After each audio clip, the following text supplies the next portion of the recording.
Taiwan के प्रति चीन की आक्रामकता बढ़ने के मुख्य कारण क्या है? क्या चीन ताइवान पर सीधा हमला करने की हिमाकत कर सकता है? हालांकि अमेरिका कई बार चेतावनी दे चुका है, संदेश भी दे चुका है कि हम साथ देंगे, ताइवान का साथ देंगे, खुलकर साथ देंगे। आपको लगता है कि सीधा हमला हो सकता है? देखिए, इसके बारे में हम लोग पहले एक बार बात किए थे, लेकिन ये बहुत जरूरी है। चीन तो बड़ा क्लियर है, वो कहता है कि ताइवान हमारा हिस्सा है जी। और शी जिनपिंग के मुताबिक जी, उन्होंने 2040 तक की डेट रखी है जी, कि 2040 तक हम इनको ताइवान को अपने में मिलाएंगे। और क्यों मिलाएंगे? आपको पता है कि ताइवान की लोकेशन कितनी इंपॉर्टेंट है, कितना डेवलप्ड है। अब आप देखिए, हम बात करते हैं चिप्स की जी, सेमीकंडक्टर चिप्स 80% वहाँ से सप्लाई हो रहे थे वर्ल्ड में और चाइना में। चाइना को भी दिक्कत आई है, वर्ल्ड को भी दिक्कत आ गई है।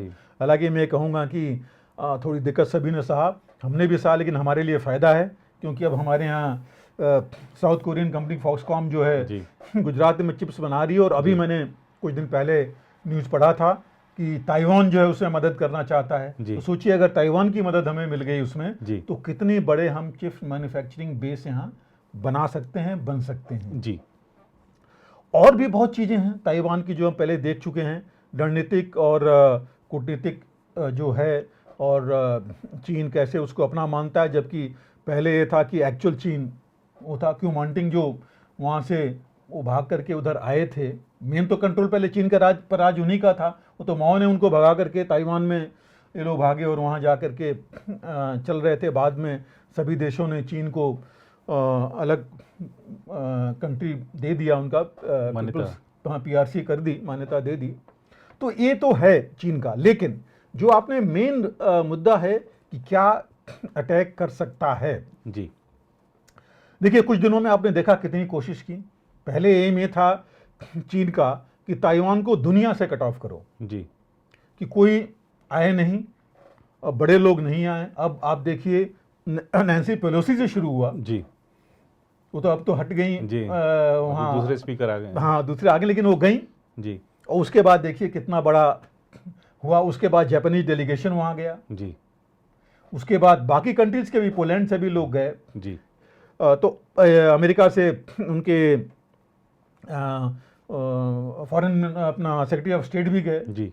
तो अब लोगों ने वहां जाना शुरू कर दिया और उसको चीन को सबसे बड़ा धक्का वहां लगा जी, कि अगर लोग ऐसे जाते रहेंगे तो एक तरह से तो ताइवान को मान्यता मिल जाएगी, जो उसमें एक बाधा बनेगा जी। जो चीन ने सोच रखा है। तो ये एक बहुत बड़ी तो उसने सबसे पहले दबाने की, डराने की कोशिश की, जिसका जवाब बाकी देशों ने दिया, अमेरिका ने खास करके जी, कि भाई हम मदद को आगे आएंगे।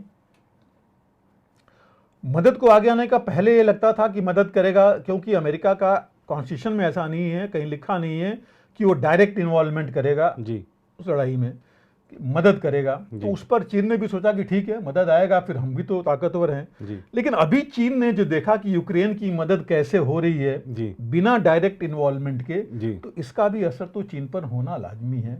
उसको पता लग गया कि भाई अगर मदद भी ऐसी हुई, इंडो पैसिफिक कमांड है और प्लस नेवल फ्लीट वहाँ है ही है, तो फर्क तो पड़ेगा।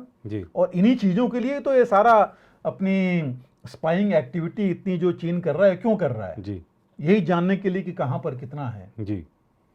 क्योंकि आज की तारीख में अगर आप देखें तो आई थिंक सबसे ज्यादा foreign basis, military bases UK के हैं, उसके बाद अमेरिका है और फिर चीन आता है। चीन के हालांकि फिर भी बहुत कम है जी, 60 के आसपास है अमेरिका तो, और ये तो 190 के आसपास जाते हैं। तो यही चीज कोशिश कर रहा है चीन पता करने की। और जैसे मैंने कहा, ये जो हो रहा है यूक्रेन में देख करके तो लग गया है, और अमेरिका बिल्कुल एडमेंट है कि हम मदद करेंगे जी। तो मुझे नहीं लगता कि चीन इतनी जल्दी कुछ करेगा।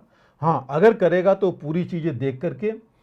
और रूस ने भी तो यही सोचा था, हम तो ओवरनाइट कुछ दिन रहेगा, कुछ दिन में हम कब्जा कर लेंगे जी, यूक्रेन पर बिल्कुल बगल में है। इन्होंने भी यही सोचा होगा कि कर लेंगे, लेकिन अब वो देख रहे हैं कि नहीं, इतना आसान नहीं है। और ताइवान जो कि अपनी सिक्योरिटी के लिए इतना ज़्यादा खर्च नहीं कर रहा था जी, इतना ज़्यादा वो सोच में नहीं था, अब उसने भी कर दिया जी। वेपन्स लेने कर दिए, कॉन्ट्रैक्ट कर दिया, ट्रेनिंग देनी शुरू कर दी अपनी मिलिट्री और बाकी लोगों को भी, खास सिर्फ मिलिट्री ही नहीं, जी तो वो भी अगर इतना होगा और वेपन्स अगर मिलने लगे जैसे कि यूक्रेन को मिल रहे हैं, जी तो इतना आसान नहीं होगा चीन को ताइवान के ऊपर कब्जा करना, भले जी कितनी भी चीजें वो अपनी पूरी ताकत लगा दे। जी दूसरी चीज, क्या चीन ताइवान पर अगर हो गया तो क्या वो भी, कि अमेरिका नहीं चाहेगा कि भारत भी उलझा के रखे उसको, जी या अफगानिस्तान या कहीं जहां भी वो है, जी कहीं ना कहीं से, कि चीन का एक ही फ्रंट नहीं हो, जी। 2 फ्रंट या 3 फ्रंट वॉर हो, जी जैसे हम इंडिया के लिए कहते हैं, जी पाकिस्तान और चीन मिला के। जी तो ये सब चीजें हैं जो कि दोनों तरफ हैं। मैं नहीं कहता कि ये थॉट प्रोसेस है किसी जी, की, बट ये मेरी थॉट प्रोसेस है जी कि अगर प्रेशर यहाँ माउंट हो गया जी चाइना बॉर्डर पर, और क्यों नहीं होना चाहिए, जी मुझसे पूछिए, मैं कहूँगा हाँ जी प्रेशर ये होनी चाहिए। जी यहाँ भी प्रेशर हो गया, उधर इन्वॉल्वमेंट होगी, तो क्या चीन दोनों जगह सस्टेन कर पाएगा? जी जी बिल्कुल, मौके का फायदा उठाना ही और चाहिए। क्यों हमें नहीं उठाना चाहिए? जी। अगर हम अपना एरिया वापस ले सकें तो क्यों नहीं करना चाहिए? जी जी तो ये सारी चीजें हैं जो कि हैं। आई एम श्योर कि चीन भी सोच रहा होगा जी। ये कि कैसे कर पाएंगे। तो मुझे नहीं लगता कि चीन इतनी जल्दी, एम तो उसका है, जी। इसमें कोई दो राय नहीं है, जी लेकिन कर पाएगा इतनी जल्दी, ये मुझे नहीं लगता कि इतनी जल्दी होगा पॉसिबल। अगर आप भी लेना चाहते हैं देश दुनिया की तमाम जानकारी, तो आज ही सब्सक्राइब करें हमारे चैनल को।